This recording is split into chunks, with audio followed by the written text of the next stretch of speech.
I'm just here to give you some basic framework. Whenever you prepare all these chapters, try करो कि ये सब जो points बताए जा रहे हैं इसको ये फॉलो करना, ठीक है? तो biomolecules, as you know, is composed of carbohydrates, carbohydrates, ठीक है? फिर प्रोटीन्स, फिर विटामिन्स एंड न्यूक्लिक एसिड। तो ये जो पॉइंट्स बताया जा रहा है इसको तो करना ही करना है। बाकी पूरा चैप्टर आप एक बार एनसीईआरटी पढ़ लो, that will be great. But like whatever part I'm going to say, give your importance on those topics. Okay, तो कार्बोहाइड्रेट से स्टार्ट करते हैं। तो कार्बोहाइड्रेट्स का सबसे इंपॉर्टेंट पार्ट अब जो पहले आने वाला है वो इस पार्ट में आ जाएगा। Monosaccharides, oligosaccharides, polysaccharides. यहाँ पे तुमको पूछा जा सकता है कि रिड्यूसिंग शुगर और नॉन रिड्यूसिंग शुगर क्या होता है। Okay, what is reducing sugar and non reducing sugar? Okay, तो ये काफी लाइक फेमस क्वेश्चन है। तो यहाँ पे इसका आंसर मिल जाएगा, द कार्बोहाइड्रेट्स में बी क्लासिफाइड आइदर रिड्यूसिंग और नॉन रिड्यूसिंग, ठीक है? तो यहाँ पे इसका आंसर मिल जाएगा, all those carbohydrates which reduce Fehling solution and Tollens reagent are refer to as reducing sugars. तो टॉलेंस रिएजेंट हो गया, फेलिंग्स रिएजेंट हो गया, ये सब क्या है? ये सब ऑक्सीडाइजिंग एजेंट्स है। ओके, और ये जो हमारा ग्लूकोज है, जो हमारा लाइक शुगर मॉलिक्यूल्स है, जो एल्डिहाइड बेस्ड है, they are able to reduce this two reagents, ठीक है? जो ये कर सकता है उसको रिड्यूसिंग शुगर कहा गया है, ठीक है?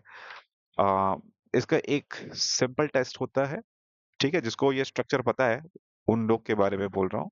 अगर एक शुगर मॉलिक्यूल, मैं बेसिक स्ट्रक्चर में जस्ट उसका हेक्सागोनल स्ट्रक्चर ले रहा हूँ, फर्स्ट पोजीशन में C1 C2 C3, first position में अगर OH अवेलेबल हो, अगर यहाँ पे OH अवेलेबल है अपना, और फर्स्ट पोजीशन ऑफ कार्बन में एक ईथर ग्रुप भी है, ठीक है? मतलब कार्बन में एक एल्कोहल ग्रुप और एक ईथर ग्रुप अगर मिल जाए तो इसको हम लोग क्या बोलते हैं? हेमी एसिटल ग्रुप, ठीक है? तो इसको हेमी एसिटल ग्रुप बोल सकते हैं।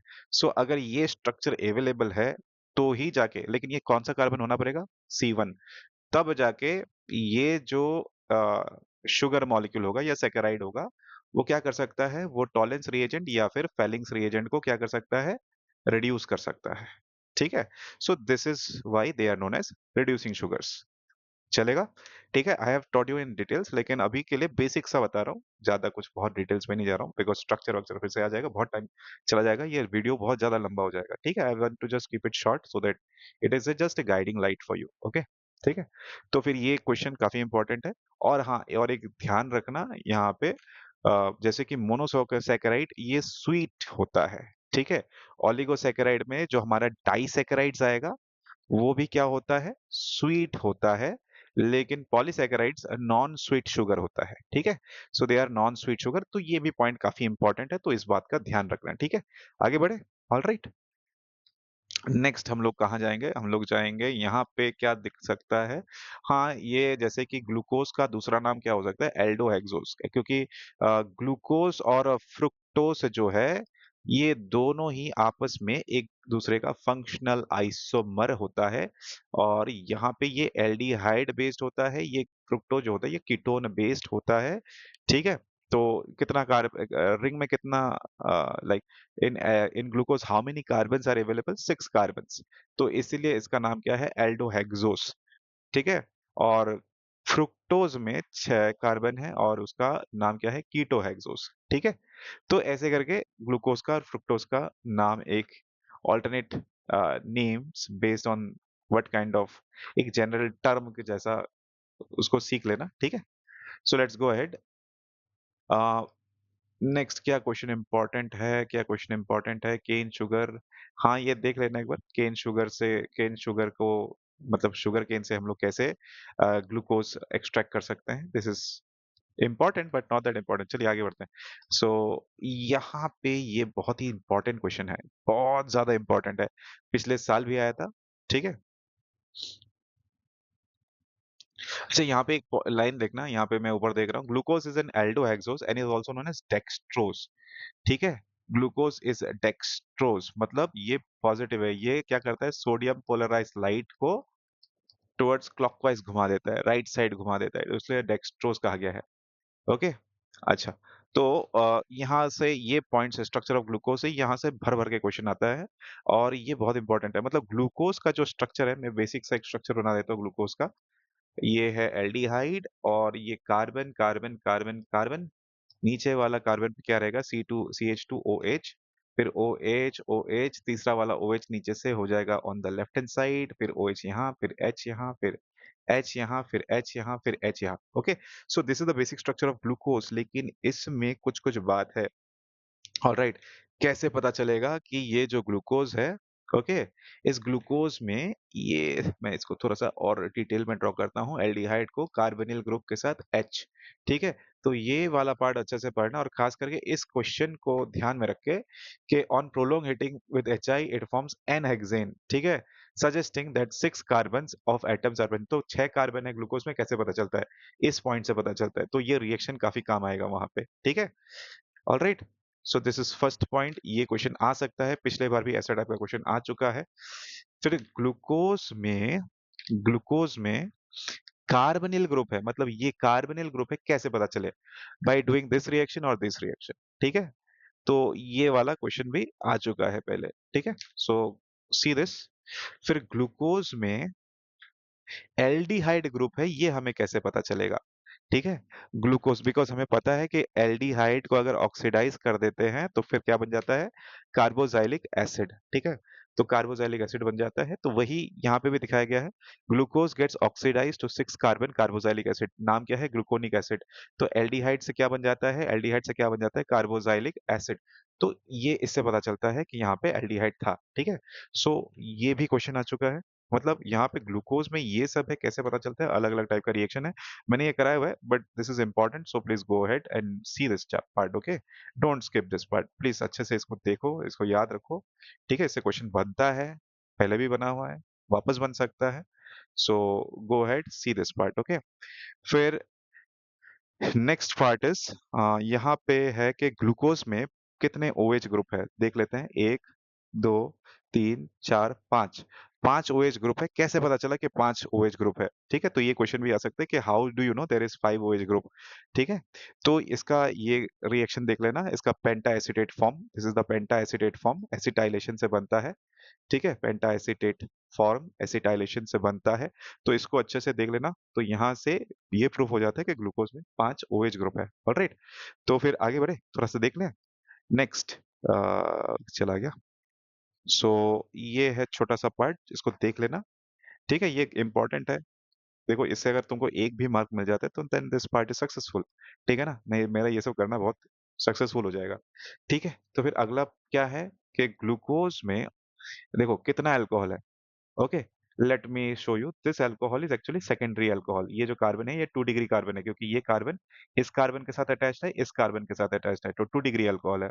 तो ये वाला अल्कोहल ग्रुप भी 2 डिग्री अल्कोहल है, ये वाला अल्कोहल ग्रुप भी 2 डिग्री अल्कोहल है, ये वाला अल्कोहल ग्रुप भी 2 डिग्री अल्कोहल है, but this alcohol group is 1 degree. ठीक है, तो ये प्राइमरी अल्कोहल है, कितना प्राइमरी अल्कोहल है, एक प्राइमरी अल्कोहल ग्रुप प्रेजेंट है ग्लूकोज में, कैसे पता चला, बाय दिस रिएक्शन। ठीक है, ये रिएक्शन से पता चलता है, this indicates the presence of a मतलब 1 primary alcoholic group in glucose.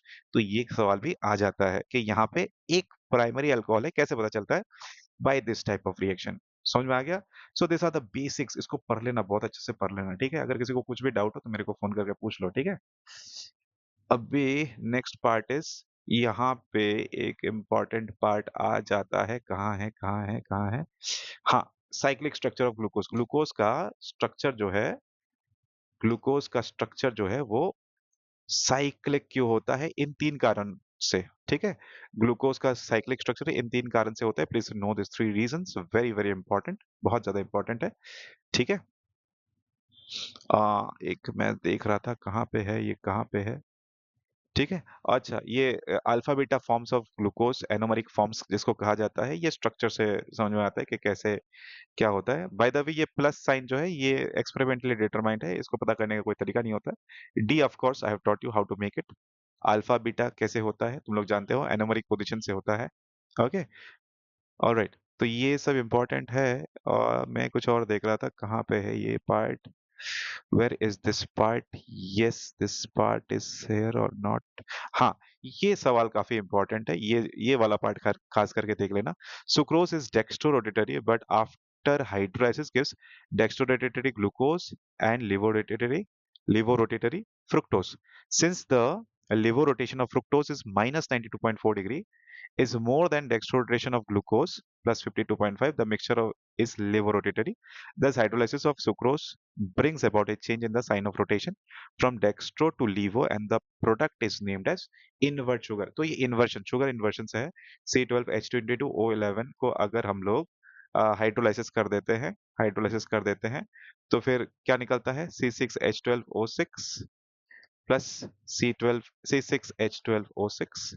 ठीक है, एक है ग्लूकोस, एक है फ्रुक्टोस। ठीक है, तो ग्लूकोज और फ्रुक्टोज का अलग अलग डिग्री ऑफ रोटेशन दिखाया गया है। तो सुक्रोज जो है वो डेक्स्ट्रो रोटेटरी होता है, लाइट को वो राइट की तरफ घुमा देता है। बट जो ग्लूकोज एंड फ्रुक्टोज है, glucose rotates the light towards right, but fructose rotates the light towards left.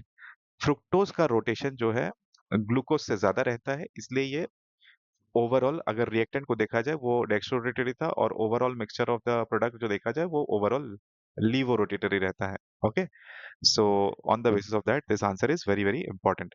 ठीक है। एक इम्पॉर्टेंट यहाँ पे भी पॉइंट है कि ग्लाइकोसाइडिक लिंकेज क्या होता है, दो मोनोमर्स ऑफ शुगर, मतलब ऑफ कार्बोहाइड्रेट्स, मोनोसैकेराइड्स को जोड़ने के लिए जो लिंक होता है उसको ग्लाइकोसाइडिक लिंक कहा जाता है। ये बेसिकली एक ether kind of a link है, right. It like a ether, यहाँ पे कार्बन है, यहाँ पे ऑक्सीजन है, यहाँ पे कार्बन है।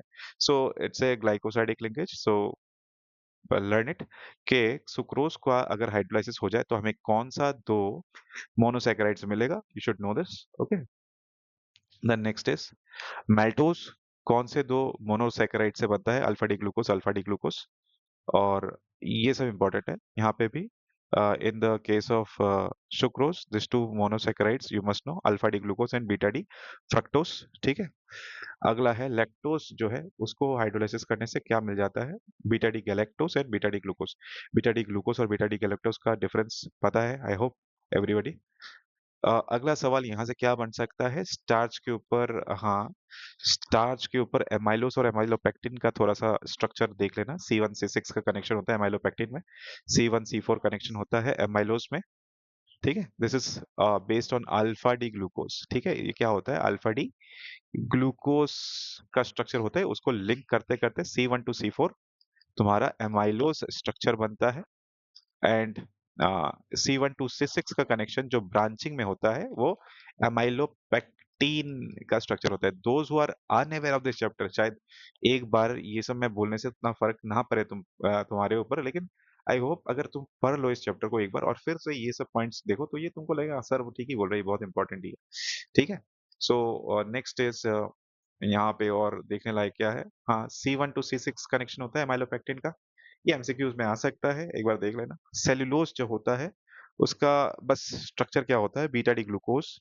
ये स्ट्रक्चर जो होता है बीटा डी ग्लूकोस। ठीक है, बीटा डी ग्लूकोस कहाँ से connection, C1 to C4 connection, एक बार देख लेना सेल्यूलोज का कहानी, बस इतना ही है। ठीक है।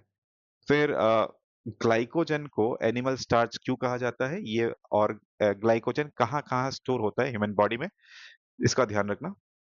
इसको एनिमल स्टार्च भी कहा जाता है ग्लाइकोजन को। ये कहाँ रहता है, लीवर में रहता है, मसल्स में रहता है, ब्रेन में रहता है। ठीक है। So this part is for carbohydrates. और अगला जो चीज यहाँ पे मुझे लगता है बहुत इंपॉर्टेंट है वो है प्रोटीन्स में कि इसको अल्फा एमाइनो एसिड्स क्यों कहा जाता है, अल्फा एमाइनो एसिड्स क्यों कहा जाता है। मतलब प्रोटीन का अगर हाइड्रोलाइसिस करते हैं तो हमें, अगर प्रोटीन को, जैसे ये प्रोटीन अगर पूरा बिल्डिंग हो गया तो हाइड्रोलाइसिस करने पे एक ईटा मिलेगा, जिससे पूरा बिल्डिंग बनाया जाता है, तो वो एमाइनो एसिड कहलाता है। हमारा जो अमाइनो एसिड्स है वो अल्फा अमाइनो एसिड है। Why it is alpha amino acid? I hope everybody knows this part. ये एक बार देख लेना, क्योंकि जो कार्बन होता है वो जिससे कार्बोक्सिलिक कनेक्शन होता है वो अल्फा कार्बन है। अल्फा कार्बन के साथ अगर अमाइन ग्रुप कनेक्टेड है तो उसको अल्फा अमाइनो एसिड्स कहा जाता है। तो यहाँ से पढ़ने लायक क्या है? Let's let's go for this part. हाँ, यहाँ पे मोस्ट ऑफ द, अगर तुम लोग स्ट्रक्चर देखो अमाइनो एसिड का, this is the general structure. यहाँ पे most of the amino acids are optically active, लेकिन एक अमाइनो एसिड जो है वो एसिमेट्रिक कार्बन नहीं है, नॉट ए एसिमेट्रिक कार्बन। ठीक है, वो कौन सा ग्रुप है? The number one, that is glycine. Glycine में यहाँ पे आर के जगह एच हो जाता है, तो दोनों एच होने के कारण ये एसिमेट्रिक कार्बन नहीं हो पाता और इसलिए ये ऑप्टिकली इनएक्टिव है। ठीक है, इसको याद रखना। और कैसे दो अमाइनो एसिड्स कनेक्ट होता है उसको भी याद रखना। अच्छा, amino acids are of two types, essential and non essential, सबको पता है। मेरे हिसाब से तुम लोग एसेंशियल सारा जो है 10 एसेंशियल अमाइनो एसिड्स को याद रख लो। ठीक है, 10 essential amino acids, please remember this. ठीक है, तो इसको अगर सीख लिया तो फिर एटलीस्ट अगर कोई पूछे एमसीक्यू में कि इन चारों में से एसेंशियल अमाइनो एसिड कौन है, तो तुम लोग इजीली पता कर लोगे। और अगर तुमको बता दे, ऐसा क्वेश्चन पूछ ले कि ये चारों में से नॉन एसेंशियल अमाइनो एसिड्स कौन सा है, तो तब भी तुमको पता चल जाएगा, क्योंकि तुमको एसेंशियल अमाइनो एसिड्स का नाम पता है। ठीक है, so how essential amino acids gets connected वो देख लेना। यहाँ पे एक छोटा सा तुम्हारा यहाँ पे एक छोटा सा सैंपल है। ठीक है, ये जो स्टार मार्क्ड वाला है, this is all star mark, this are all essential amino acids. इसको सीख लेना प्लीज प्लीज प्लीज, सीख लेना इसको। ठीक है, सो नेक्स्ट पार्ट इज यहाँ पे और सीखने लायक क्या है? ज्विटर आयन, अमाइनो एसिड्स का ज्विटर आयन क्यों होता है? ठीक है, and why they have high melting and boiling point. ठीक है, कि अमाइनो एसिड्स आर जनरली क्या होता है, ये कलरलेस क्रिस्टलिन सॉलिड्स होता है। Alright, they are colourless crystalline solids लिखा हुआ है। ठीक है, they are water soluble, highly high melting point, behave like salt rather than simple amines. तो ये सब बहुत इंपॉर्टेंट है, पढ़ लेना। ठीक है, एक्सेप्ट ग्लाइसिन, यहाँ पे ये वाला पॉइंट लिखा हुआ है, except glycine all other natural occurring alpha amino acids are optically active. ठीक है, क्योंकि वो लोग एसिमेट्रिक कार्बन होता है। Alright, I hope this part is clear for most of you. दो अमाइनो एसिड्स का कनेक्शन कैसे होता है? Through peptide bond. तो पेप्टाइड बॉन्ड के बारे में थोड़ा सा अच्छे से पढ़ लेना। ठीक है, पेप्टाइड बॉन्ड के बारे में थोड़ा सा अच्छे से पढ़ लेना, कैसे होता है पेप्टाइड बॉन्ड जो होता है, वो एक सेकेंडरी अमाइड बॉन्ड होता है। क्लियर? तो इसको तुम लोग पढ़ लो थोड़ा सा, यही है मोटा मोटी। एंड अगर दो रैंडम अमाइनो एसिड्स को कनेक्ट कर दो, तो जैसे कि पहले हम लोगों ने जिस अमाइनो एसिड को कनेक्ट किया था उसका नाम था ग्लाइसिन, एंड जो सेकंड हम लोगों ने कनेक्ट किया वो एलेनाइन है। ठीक है, glycine and alanine, they have been connected together to form the structure and we call it glycyl alanine. Okay, तो मिला के इसका नाम बता दिया गया है। ओके, सो प्रोटीन का डेफिनेशन एक बार देख लेना, उतना इंपॉर्टेंट नहीं है, कभी आया नहीं, लेकिन स्टिल। ओके, और ये एक यहाँ पे एक एक्सेप्शन है, a polypeptide with more than 100 amino acid residues having molecular mass higher than 10,000 unit is called a protein. However, the distinction between a polypeptide and a protein is not a very sharp, क्योंकि एक exception आता है। किसका exception है? वो insulin का exception है। Okay, called proteins if they ordinarily have a well-defined conformation of a protein such as insulin। इसका एग्जांपल, ये एक थोड़ा सा एक्सेप्शन में आ जाता है कि इसके पास 51 अमीनो एसिड्स होने के बाद भी ये एक प्रोटीन क्यों कहलाता है। Alright, so this part is done. Then study about the structures एक बार पढ़ लेना, वैसा कुछ खास यहाँ पे है नहीं। फाइब्रस प्रोटीन में कौन सा एग्जांपल आ जाएगा, ग्लोबुलर प्रोटीन में कौन सा एग्जांपल आ जाएगा, you just see that part. Okay, so what are the okay, there is one important part regarding denaturation of protein. ठीक है, तो डीनेचुरेशन ऑफ प्रोटीन एक बार ध्यान से पढ़ लेना, ये यहाँ पे मिल जाएगा। तो क्यू डीनेचुरेशन विथ एग्जांपल्स, जैसे कि एक हो जाता है तुम्हारा कर्डलिंग ऑफ मिल्क, वो पीएच के चेंज के कारण होता है, और दूसरा हो जाता है कोआगुलेशन ऑफ एल्बुमिन, वो हीट के कारण होता है। Okay, death of protein, the denaturation of protein, ये वाला पार्ट एक बार पढ़ लेना। ठीक है, this part should be enough for proteins. और पढ़ने लायक यहाँ पे क्या है? Let's see the other part, vitamins. Vitamins जो है कौन सा वाटर सॉल्युबल है, कौन सा नॉन वाटर सॉल्युबल है? I hope everybody knows, B C deka. B C deka, ये बीसी जो है ये वाटर सॉल्युबल है, तो ये यूरिन के साथ निकल जाता है। और डेका जो है, ये DEKA, वो विटामिन DE के, ये सब क्या है, ये ऑयल सोल्यूबल है, ठीक है। वाटर सोल्यूबल है तो उसको डेली रिप्लेनिश करना जरूरी है। ऑलराइट, सो गो अहेड, ये सब पढ़ लेना। और यहाँ पे एक इम्पॉर्टेंट बात है, कौन सा विटामिन से डेफिशिएंसी से कौन सा डिजीज क्रिएट हो जाता है, ठीक है। एंड कुछ कुछ विटामिन का कॉमन नेम्स है, देखो जैसे कि vitamin B1, it is also known as thiamine. Vitamin B2 also known as riboflavin, ये एमसीक्यूज के लिए काफी इंपॉर्टेंट हो सकता है। विटामिन सी का नाम क्या है, एस्कॉर्बिक एसिड, ये हो सकता है काफी important. So go head study this part also. और कौन सा विटामिन डेफिशिएंसी से कौन सा डिजीज क्रिएट हो सकता है, ठीक है। और इसका सोर्स एक बार भी पढ़ लोगे तो तुमको ऐसे ही याद रह जाएगा, half of the sources are milk, ठीक है। मिल्क बहुत सारे सोर्स में होता है, बाकी जैसे साइट्रिक फ्रूट है तो वहां पे मिल्क नहीं होगा, वहां पे साइट्रिक, विटामिन सी का एग्जांपल है, वहां पे मिल्क नहीं होगा, साइट्रिक फ्रूट्स होगा। तो ये बात तो ऐसे भी कॉमन सेंस में आ जाता है, right. So I hope this part will be understandable for all of you. तो यहाँ पे तो ये हम लोगों ने देख लिया, ठीक है। तो अभी डीएनए आरएनए में पढ़ने लायक जो बात है वो है कि डीएनए और आरएनए में कौन सा स्ट्रक्चर में क्या मिल जाता है, राइट। तो जैसे कि न्यूक्लिक एसिड को हम लोग, अगर हम लोग हाइड्रोलाइसिस कर दे तो हमें क्या मिल जाएगा, हमें मिल जाएगा शुगर मॉलिक्यूल। नंबर टू क्या मिल जाएगा, नंबर टू, एक शुगर मॉलिक्यूल मिलेगा, एक नाइट्रोजिनियस बेस मिलेगा, और नंबर थ्री एक क्या मिल जाएगा, फॉस्फोरिक एसिड मिल जाएगा, राइट। तो इतना ही पढ़ लो, इतना ही पढ़ लो, okay. Sugar and nitrogenous base, phosphoric acid.